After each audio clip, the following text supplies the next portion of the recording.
in conversation with the man of the moment, Emraan Hashmi, sir. Thank you for speaking to us at Times. Now, this is a historic film that is now coming to the fore. It revisits a very important case.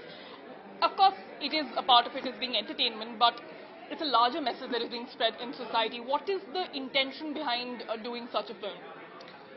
Well, first of all, creatively, it's a case that a lot of us are aware about. First of all, like you said, yes, our prime motive is entertainment. It is an interpersonal story. It's a very emotional film. And of course, this is a landmark case. This shook the nation back in 1985 in many ways. I don't want to say more than that because I would want people to see it in the cinema halls. But it's something that really, at the end of the day, it's about women's voices. It's about the power of truth. What does justice actually mean? And how does it affect the lives of ordinary people, especially of a woman who doesn't have the privilege of being heard? So a lot of things to unpack here, and I just found it. I felt very privileged that I was offered this and I got to be part of this space. Sir, you spoke about how it speaks about women's rights. You're speaking for the voiceless. What made you pick such a film that speaks to the masses, and also it's also very unique in its own ways? What went through your head when you picked this? Well, it's basic intuitiveness. I generally, if in the first 5 minutes of hearing a narration, I am intrigued and I want to be part of something, I don't second guess that. It was a 2-hour narration with my director Supan. I loved the script. Without mincing my words, I think it's one of the most, it's one of the bravest films to come out of our industry. And I just, I would feel very bad if I wouldn't be part of a film like this. So I just grabbed it with both arms. Right, so thank you for speaking to us at Times Now. That was Emraan Hashmi, the star of Haq, speaking to Times Now. Joining us at the screening of the film Haq, we have advocate Vishnu Shankar Jain with us. So thank you for coming to the screening. First thoughts, a movie being made on, in fact, an issue that is very close to not only women's rights, but also individual rights over personal laws as well. What do you have to say? See, first of all, whenever we talk about women's rights as well as individual rights, I personally feel, and as a lawyer I feel, that women and children have been given special protection under the Constitution, and that's the theme which is underlying Article 15 of the Constitution.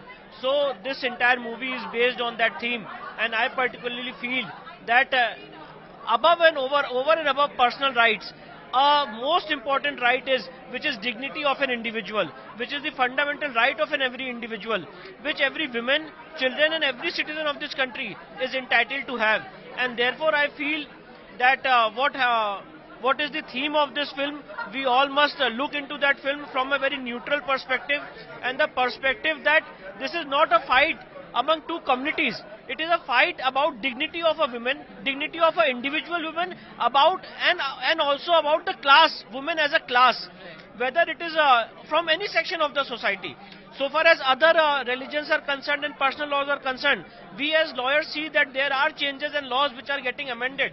But if there is a colonial mindset, if there is a mindset in any form, and if it is transforming, that's the beauty of a society, that we have to progress as a society, and precisely for that we have come here to watch this movie. Sir, as we've also multiple times highlighted on the importance of dignity of women, we're seeing also how in 2025 as well this year, 2 women continue to fight for these basic justices as well. Do you think it is high time that laws such as the Uniform Civil Code, which were under consideration in part of the Constitution as well, needs to move forward, needs to be in fact implemented as well?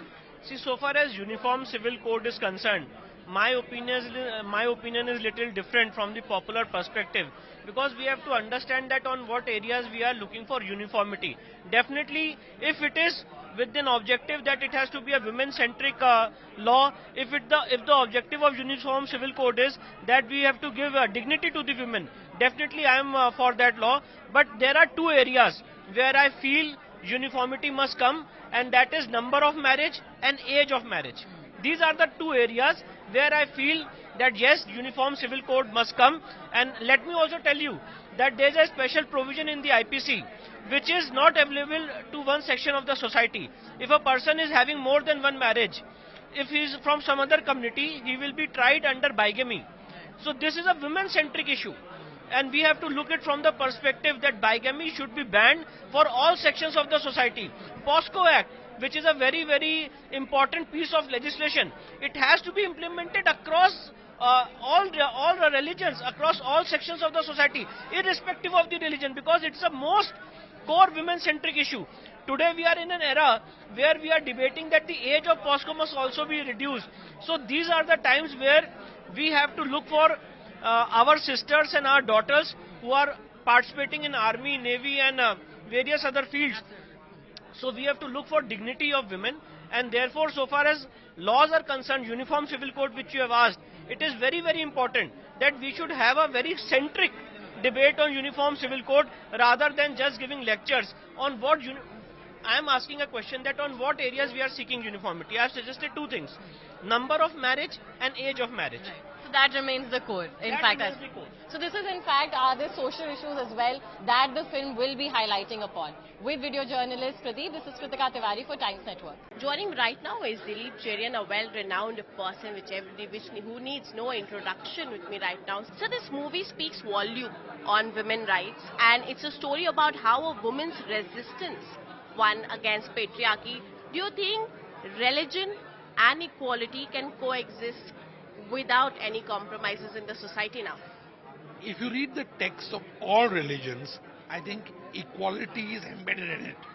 The problem is the people who claim to interpret the text or the beliefs or the practices. So where there is no text, it is the social practice which is the problem. So I think that no religion has a text which binds women down. But what happens is that all religions have so-called sutradhars who think that they can lay down the law. The law is the same for everybody. That is the law of nature. So you need to make sure that you respect that. Joining us right now is the BJP's national spokesperson, Shehzad Poonawalla, with us. Sir, you have seen this movie, Haq. It is giving a very strong message for the equal rights of women. How do you react to this, and do you believe that this is a movie which should be watched by each and every woman of this country? This is not just a cinematic expression. Haq is actually more than a film. It is the documentation of the journey of women's empowerment, gender equality in this country. 4 decades ago, we've seen a situation where it wasn't Samvidhan, but Sharia that prevailed over Samvidhan. And therefore, when a Muslim woman, and in this case Shazia Banu, was given her rights by the Supreme Court that all other women have in this country, this Muslim woman was denied her rights because the political forces capitulated before Sharia rather than Samvidhan. They put vote bank before women's rights.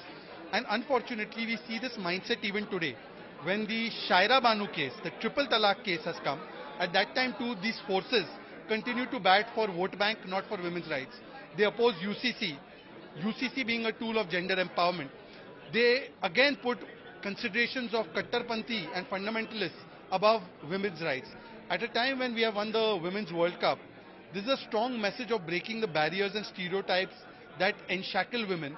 But unfortunately, just for certain political considerations, we see these forces continue to put vote bank above women's rights, and that should stop. And I think this film encapsulates that message very beautifully. One more question I would like to ask. Do you believe that after watching this film, there is a very important message which is being given that religious sentiments, religious practices can coexist with the equal rights, and this is the high time when the laws like Uniform Civil Code needs to be implemented all across the country?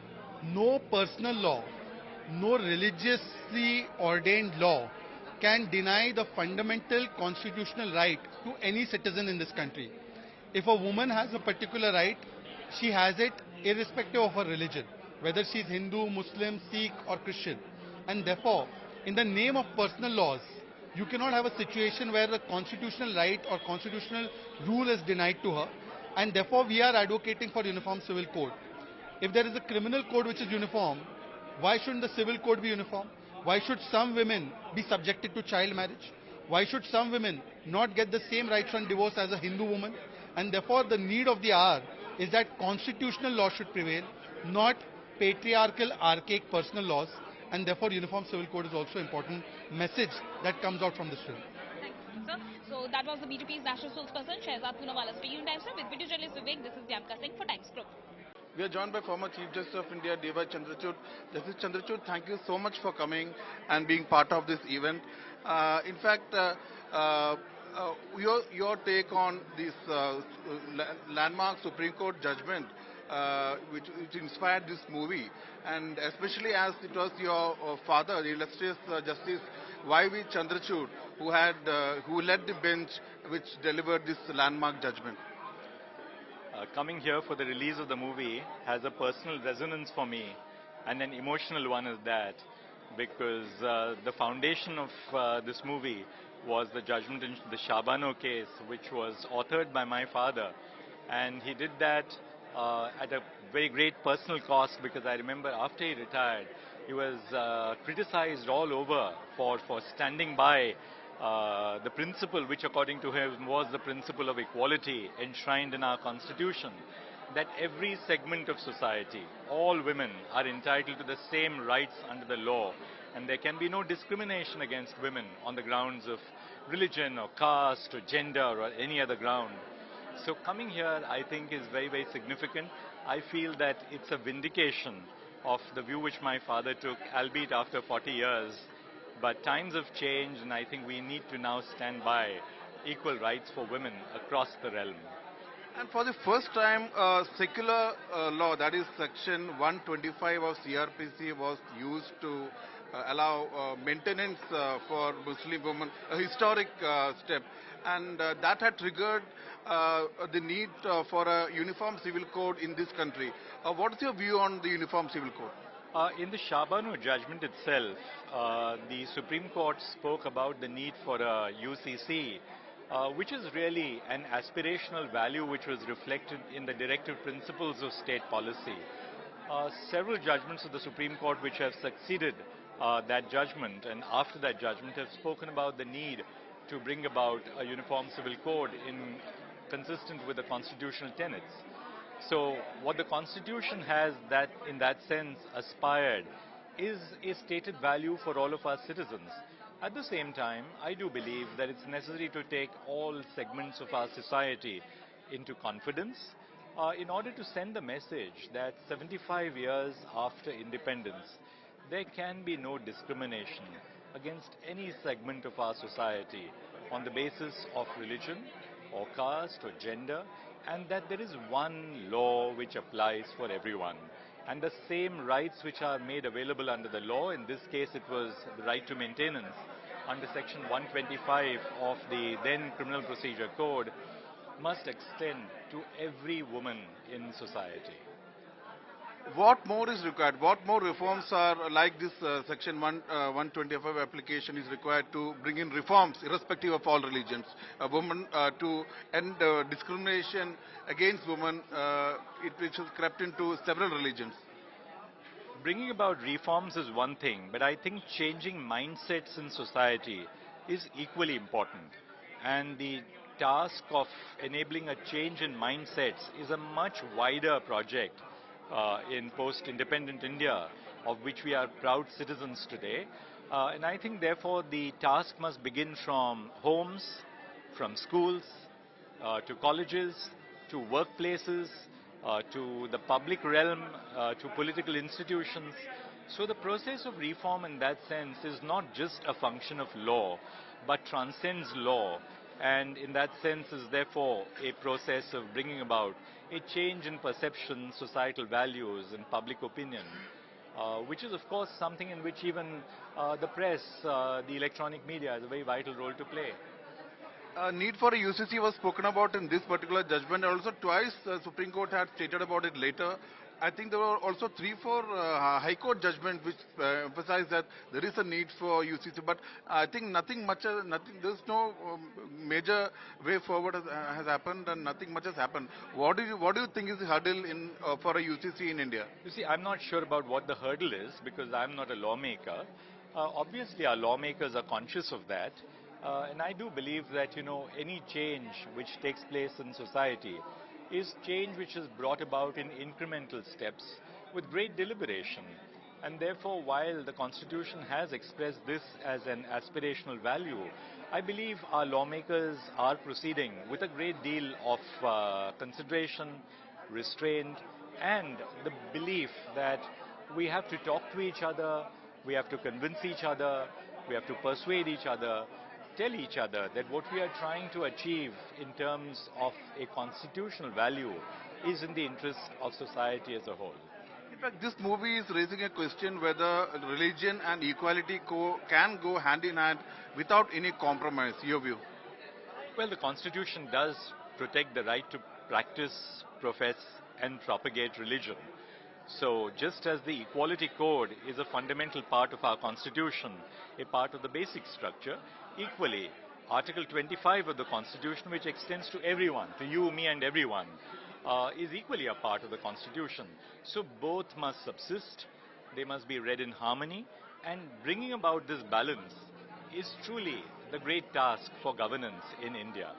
Okay, thank you so much for speaking to Times Now and coming for this event. Thank you. Thank you very much. Delhi Hajj Committee Chief Kausar Jahan is joining us right now as ma'am आज यहाँ पर हक movie की screening होने जा रही है. बहुत ही स्ट्रॉन्ग मैसेज जो है ये मूवी देती हुई नजर आ रही है. आप क्या कहना चाहेंगी जिस तरीके से ये मुद्दा है इक्वल राइट्स का विमेन के लिए, जिस तरीके से हम देखते हैं कि इक्वल राइट्स की लगातार आप लोग भी मांग उठाते हुए नजर आई है, क्या आपको लगता है कि इस मूवी से वो मैसेज कहीं ना कहीं पूरे देश भर में जाएगा?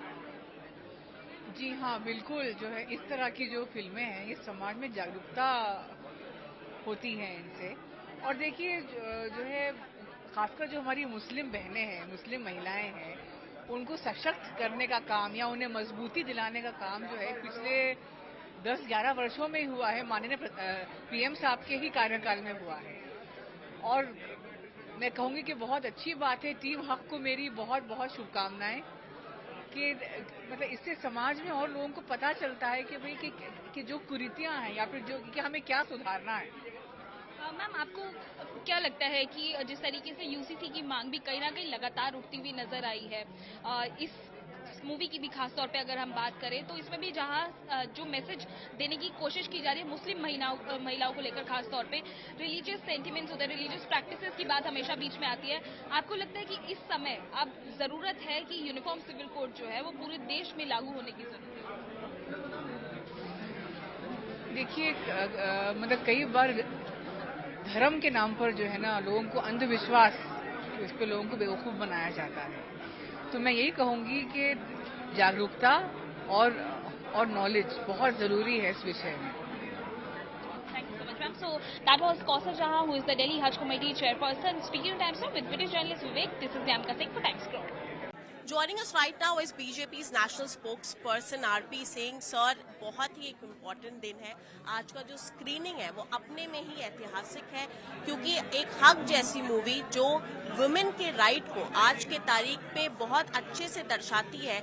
आपका क्या मानना है कि ये मूवी किस तरीके से लोगों को प्रेरणा देगी? आपने इतिहास का वो पन्ना खोल दिया जो कि कई साल से दबा रहा और आपकी कंपनी ने, आपके एक्टर्स ने उस पक्ष को आगे रख दिया जो कि महिलाओं के पक्ष की बात थी.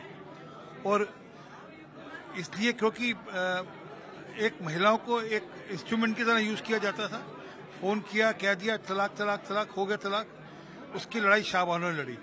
हालांकि तब की जो हुकूमत थी उसने उसका फैसला, कोर्ट का फैसला बदल दिया है और बाद में प्रधानमंत्री मोदी जी के रहते हुए फैसला वापस ठीक किया गया. परंतु तब वोट बैंक की राजनीति चलते हुए महिलाओं के अधिकार के ऊपर किस प्रकार से कुठाराघात किया था ये मूवी वह दर्शाती है. मुझे लगता है जितना मैंने ट्रेलर देखा है ये मूवी वह दर्शाती होगी.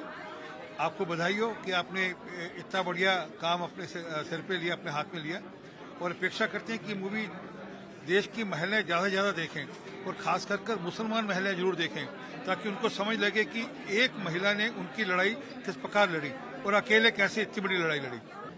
Joining me right now is Ishkaran Bhandari, a well-known lawyer. Thank you so much for speaking to Times Now, sir. Sir, it's a historic day, just as the movie and the premiere. How do you think a movie like Haq is prevalent in the society right now? It's one of the most important movies anybody can make. We very often call why cinema does not dissect the societal realities. When we went to law school, this was one of the most famous cases anybody read about because how the Supreme Court decided the case, then the political developments which happened, which was democracy in action or in a sense vote bank politics in action, how people reacted to it, why the Supreme Court judgment was was in a sense made redundant because of politics of satisfying particular vote banks. So when we went to college, this was one of the first things you learned, how a lady at that age fighting for a right, getting her rights from the Supreme Court, which were her rights under the Constitution, and how because of politics those rights were again in a sense taken away. So that entire saga, so that these things don't happen again, and women especially know that they should fight for their rights, they should go to court and ensure after judgments also there are no political pressures which make those judgments redundant. So it's an entire democracy in action which has come out in the movie, and I expect everybody to watch because it's a part of our history and it's a part of our current democracy also. Joining us now is the Bharatiya Janata Party's General Secretary, Mr. Tarun Chugh. Sir, thank you for coming to the screening first of all. And बताइए, जैसे ये movie है इतना बड़ा social message पर based है, अभी आपने देखी भी है, क्या आप कहेंगे इम्पोर्टेंस है यंग जनरेशन की भी इस मूवी के साथ कनेक्ट करने की, इसको वॉच करने? जैसा कि मैं, क्योंकि पिक्चर 80s के दौर की है, 80s के दौर के ऊपर फिल्माई गई है, तो मैं सोच रहा था कि देश के अंदर कैसी सरकारें थी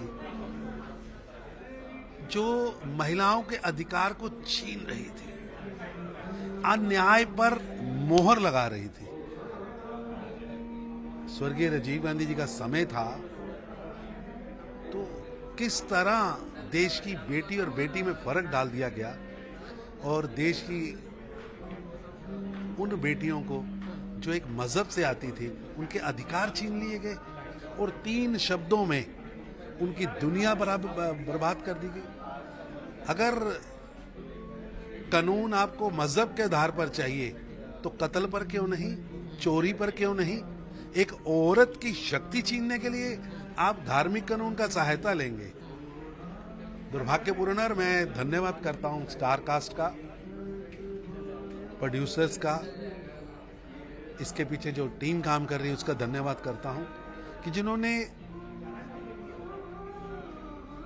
बेटियों के दर्द को सामने लाया और उस जगह, वो भारत की धरती जहां बेटी पूजी जाती है, वहां भी इस दर्द को अपनी देश की बेटियों ने सहा। और मैं धन्यवाद करता हूं प्रधानमंत्री मोदी जी का, जिन्होंने ये वातावरण बनाया कि आप आज इसको देख सकते हैं। 81 के युग में जब राजीव गांधी शासन करते थे, क्या ये फिल्म देखी जा सकती थी? ये बनाई जा सकती थी? ये सोची जा सकती थी? सच दिखाना और दिखाने के लिए वातावरण देना, ये मोदी जी ने बनाया। और मैं धन्यवाद करता हूं कि ट्रिपल तलाक को उन्होंने समाप्त किया और देश की बेटियां चाहे वो किसी मजहब से हों, उसकी जंजीरों को तोड़ा है। और ये ट्रिपल तलाक एक अभिशाप था, एक जंजीरें थी जिसमें भारत की बेटियों को बांध के रखा था, उसको उन्होंने समाप्त किया। लेकिन आज भी इस आधुनिक युग में लोग पुशान युग के कानूनों पर देश की बेटियों पर अत्याचार करना चाहते हैं और ट्रिपल तलाक जैसे कानूनों का सहारा लाकर देश की बेटियों को गुलाम बनाना चाहते हैं। और उन पार्टियां, उन नेताओं का जिनके मन में वोट बैंक है, बेटी दिखती नहीं।